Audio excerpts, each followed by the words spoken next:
Soy pobre, soy cholo, soy maricón.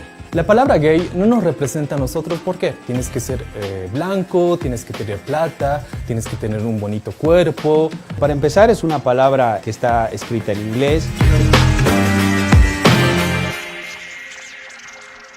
3, 2, 1, al aire. Estás escuchando Nación Marica por la 97.0 FM. Tengo que saludar a todos los chizos, a todos los gays, a todos los mamacitos, las lesbianas, marimachas, tracas, travestis, transexuales. Creo que es importante, aparte de reconocerse maricón, reconocerse también indígena, porque es imposible negar nuestra identidad que está en nuestra sangre.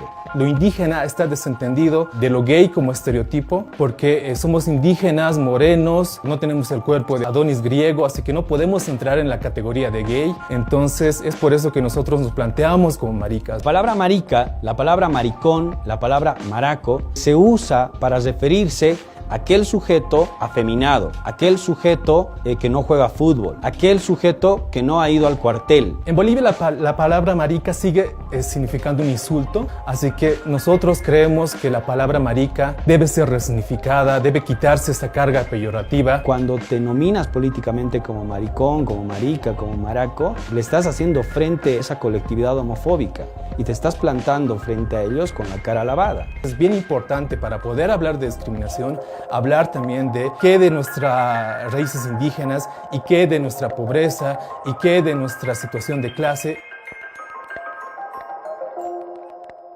Muchos chicos que son abiertamente homosexuales, al menos aquí en la ciudad, no se van a reconocer como indígenas porque implicaría una doble discriminación y encima más pobres. Entonces era una triple discriminación. La mayoría de los indígenas que se reconocen homosexuales tienen que exiliarse de sus comunidades indígenas. En mi caso, he tenido que salir de mi casa, buscar otra ciudad para vivir. A partir de que me alejo de mi familia y empiezo a vivir en la ciudad de La Paz, me empodero más en mi homosexualidad, me integro al movimiento Maricas Bolivia. Creo que habitar este margen, esta marginalidad, es importante para seguir repensando un movimiento que por lo menos en Bolivia recién está dando sus primeros pasos.